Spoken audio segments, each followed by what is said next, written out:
ঢাকার গুলশানে সাবেক সংসদ সদস্যের বাসা থেকে 50 লাখ টাকা চাঁদা নিতে গিয়ে গ্রেফতার বৈষম্য বিরোধী ছাত্র আন্দোলনের সাবেক নেতা আব্দুর রাজ্জাক বিন সুলাইমানের বাড্ডার বাসা থেকে 2,98,000 টাকা উদ্ধার করেছে গুলশান থানা পুলিশ। এর আগে তার বাসা থেকে 2,25,00,000 টাকার চেক উদ্ধার করা হয়। তাকে জিজ্ঞাসাবাদের তথ্য অনুযায়ী বাড্ডার একটি বাসায় অভিযান চালিয়ে সেখানে নগদ 2,98,000 টাকা পাওয়া যায়। 29 জুলাইয়ের ঘটনা এটা। গুলশানের সমন্বয়ক পরিচয়ে চাঁদাবাজি করতে গিয়ে হাতে নাতে ধরা পড়েন 5 জন। রিয়াদের নেতৃত্বে চাঁদাবাজির এই ঘটনা ঘটে। সিসিটিভির ফুটেজ না থাকলে তাদেরকেও কি থানা থেকে ছাড়িয়ে আনতে যেতেন আপনি তো থানা থেকে ছাড়িয়ে আনতে যান মানুষজন না। দেখেন হচ্ছে এর আগে আপনারা যে বিষয়টা নিয়ে বারবার আমাকে কোশ্চেন করা হচ্ছে, আমি মনে করি যে এই কোশ্চেনগুলো আমাদেরকে ফেস করতে হয়েছে, রিপ্লাইও আপনাদের সকলেরই জানা, যে ধানমন্ডি থানায় যেই ঘটনাটা ঘটেছে সেখানে তাদের সাথে পূর্ব সম্পর্ক থাকার কারণে সেখানে আমার যাওয়া হয়নি। ডিএমপি কমিশনারের একান্ত অনুরোধে সেখানে যাওয়া হয়েছে, সেখানে এক ধরনের মব সৃষ্টি হয়েছে। এই কথাটা ওনার পক্ষ থেকেও নিশ্চিত করা হয়েছে, থানার পক্ষ থেকেও নিশ্চিত করা হয়েছে, আমার পক্ষ থেকেও ডকুমেন্ট আকারে নিশ্চিত করা হয়েছে। তারপরে আমাকে এই ক্ষতটা আজ পর্যন্ত টানা হচ্ছে, কারণ আমি সেখানে যখন দেখছি উগ্র জনতাকে যখন হচ্ছে উগ্র শিক্ষার্থী বা হচ্ছে তাদের সহকারী যারা ছিল ওদেরকে যখন ট্যাকেল দিতে পারছে না, পুলিশ যখন হচ্ছে ওদেরকে ওদের বিরুদ্ধে মামলা দিতে চাচ্ছে না, তখন ওরা আমাদের সহযোগিতা কামনা করছে। আমি গিয়েছি, হয়তোবা যাওয়াটা উচিত হয়নি, আমি সেটাকে ভুল হিসাবে গ্রহণ করে নিয়ে পরবর্তীতে এটাকে আমি রিপ্লাইও দিয়েছি। সেটা নিয়ে আমার কথা হচ্ছে।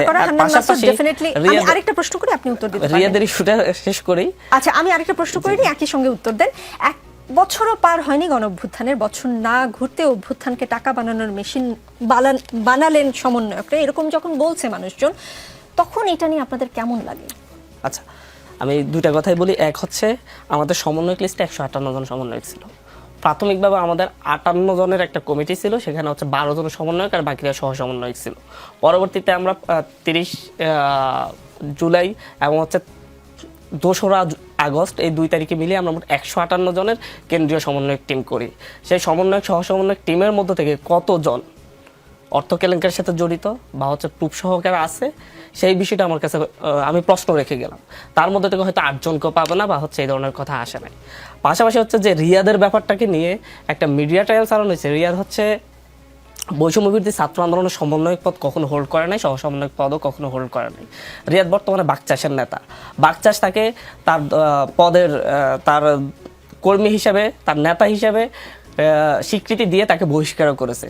বাট মিডিয়াতে কখনো বাকচাষ পরিচয়টা আসে না। আপনিও যখন বৈষম্য বিরোধী ছাত্র আন্দোলনের নেতা পরিচয়টাই দিয়েছেন, আমার মনে হয় না আপনি যদি এখন ছাত্র দলের কোনো নেতাকে যদি হচ্ছে কোনো অপরাধের সাথে জড়িত অবস্থায় যদি আপনি তাদেরকে অ্যারেস্ট করেন, তাহলে তার যদি পূর্বে যদি সে অন্য কোনো সংগঠনের সাথে থাকে বা হচ্ছে নাও থাকে, তাদের সাথে যদি উঠা বসা থাকে, তাহলে আপনি সেই সংগঠনের পরিচয় দিয়ে আপনি এখানে প্রশ্ন করবেন, সেটা হওয়ার কথা নয়।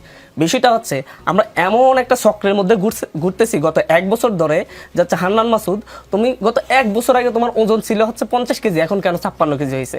মনে হচ্ছিল যে আমার লাস্ট 10 বছরে কখনো হচ্ছে আমার ওজন বাড়ে নাই বা হচ্ছে কখনো আমি হচ্ছে আমার গ্রোথ হয় নাই।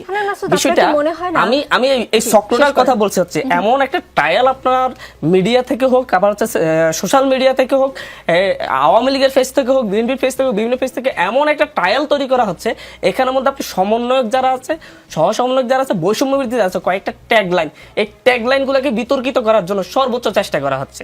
আপনার একটা প্রশ্ন করি আমি, যে হচ্ছে এই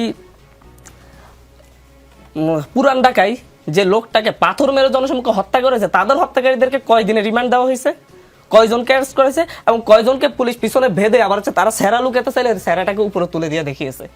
বাট এরা এক আওয়ামী লীগ নেতার বাসায় গিয়ে আপনারা যখন ছাদাবাজি করতে গেছে, অবশ্যই অপরাধ করেছে, অ্যারেস্ট করা হয়েছে, বিচার করতে হবে, 7 দিনের রিমান্ড। পাশাপাশি হচ্ছে পুলিশ তাদের চেহারা দেখানোর জন্য উৎসুক এবং মিডিয়া তাদেরকে সমন্বয়ক, সাবেক সমন্বয়ক বা সমন্বয়ক সাদাবাজি করতে গেছে, বৈষম্য বিরোধী নেতা সাদাবাজি করতে গেছে, এটা প্রতিষ্ঠিত করার জন্য উৎসুক হয়ে আছে। এবং প্রতিনিয়ত, আজকে গত 5 দিন আগে তারা অ্যারেস্ট হয়েছে, প্রতিনিয়ত সমন্বয়ক ক্রিয়া। আমি এই কথাটা বলছি কেন, মানে আমার কথাটা বলতেছি কারণ এই মিডিয়াগুলোর কোনো সংস্কারই আমাদের নেতারা করতে পারে নাই। আমাদের যারা হচ্ছে এই মিডিয়া সংস্কারের দায়িত্বে ছিলেন, যারা গভর্নমেন্টে গিয়েছেন, তারা এই কাজগুলো করতে পারে নাই। কারণ এই মিডিয়া শেখ হাসিনাকে কার্ড বানিয়েছে, শেখ হাসিনাকে ফ্যাসিস্ট বানিয়েছে। এই মিডিয়াই শেখ হাসিনাকে আবার এমনকি এই মিডিয়ায় হচ্ছে বিএনপিকে মানে হচ্ছে রাজনৈতিক হেনস্থা করেছে তারা ক্ষমতায় থাকাকালীন। এই মিডিয়ার যে ইস্টাবলিশমেন্ট, সেই ইস্টাবলিশমেন্ট এখনো তাদের হাতে আছে। যারা হচ্ছে জুলাই চলাকালীন সময়ে যে সকল মিডিয়া হাউসগুলোতে জুলাই চলাকালীন যারা প্রতিবাদ করেছিল, শেখ হাসিনার বিরুদ্ধে নিউজ করার জন্য চেষ্টা করেছিল, তাদের প্রত্যেককে বিভিন্ন মিডিয়া হাউস থেকে বের করে দেওয়া হচ্ছে। আমি তো দীর্ঘদিন ধরে এই পেশার সাথে জড়িত, যখনই দেখেছি আসলে মিডিয়া সত্য কথা বলে, তখনই আসলে মিডিয়াকে কেন জানি যারা ক্ষমতায় থাকে তাদের পছন্দ হয় না। আরেকটা বিষয় একটু বলি হান্নান মাসুদ, আরেকটা বিষয় বলি, যখন ধরেন একই সঙ্গে এনসিপির সকল নেতা বা বৈষম্য বিরোধী ছাত্র আন্দোলনে যারা ফ্রন্ট লাইনে ছিলেন, সকলের ওজন যখন একই সঙ্গে বাড়া শুরু করে, তখন ওইটা প্রশ্নের উদ্বেগ করতেই পারে।